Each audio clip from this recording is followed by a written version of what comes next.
The fight for women's right to vote gained significant momentum after the turn of the 20th century. The movement saw a split between suffragists, who believed in peaceful and persuasive reform, and suffragettes, who embraced a more militant and aggressive tactic.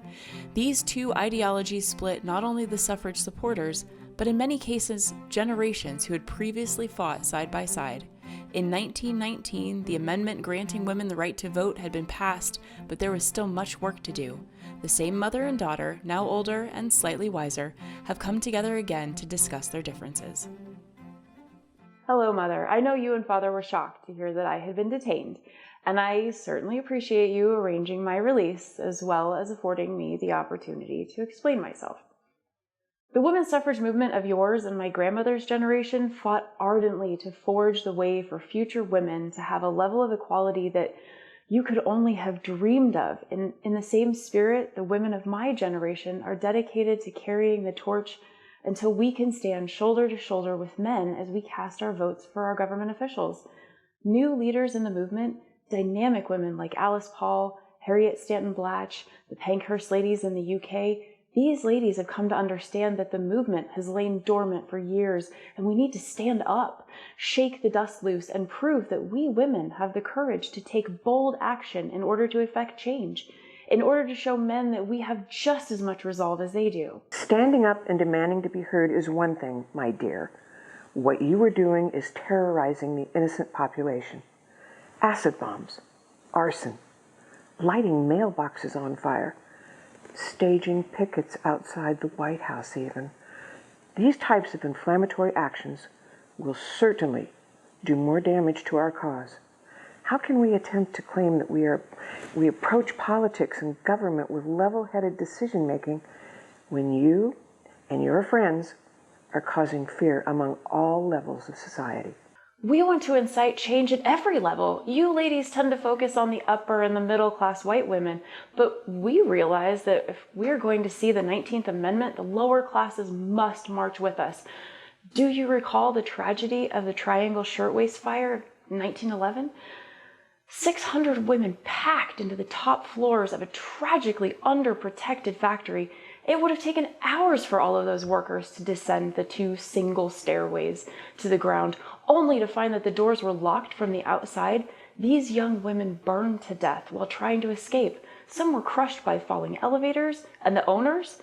These men had already had 2 claims paid out to them for 2 other factory fires. It was never so obvious that the lives of women were expendable, especially lower-class women, than inside that factory.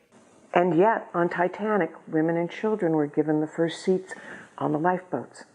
So perhaps they weren't so expendable. Consider the women's suffrage parade. I think it was May 1913, before Wilson's inauguration, back when our groups were not fractured between suffragists and suffragettes, between peaceful dialogue and militant and terrifying attacks. That parade was lovely. 8,000 ladies of multiple, diverse backgrounds, led by the beautiful Inez Mulholland on a white horse, like Joan of Arc. That lovely parade wasn't the utopia you claim, Mother. I was there marching. I remember the jeers and the taunts. I remember passing too close to the crowd and feeling a random punch in the stomach and ribs. My friends were spit on, and the War Department decided we were a danger and must be controlled. The only benefit that day was that the front of our parade was collapsed, and the women of color who'd been marching in the back were able to make their way forward and proudly march up front. But as we watched our ranks be aggressively attacked, it became clearer and clearer that not only must we not lose our nerve and stop our own aggressive actions, but we needed to go straight to the top for support. A great war was raging against tyranny and for freedom, and we just feel that the president should be a natural supporter of that vote. I'm honored to be one of the very first to protest in front of the president's home. So many lovely supporters came out, and some less supportive, like the politicians who called us iron-jawed angels and tried to make us seem unstable. Yes, dear. And how did that work out for you and your ilk? Ah, yes. You were rounded up and detained. And it all culminated in the Night of Terror, when Superintendent Whitaker ordered his guards to brutalize us.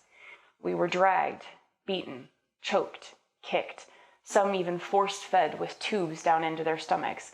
newspapers exploded the sensational story, and then people were interested. That's certainly true. In January the following year, Wilson announces his support.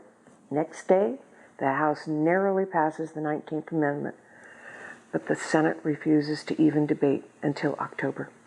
Fails by 2 votes.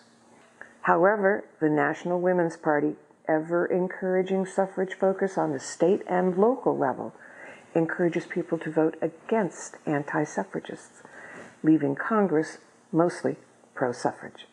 And finally, in May of 1919, the House passed the amendment, and 2 weeks later, the Senate did as well. But we still have such a long way to go.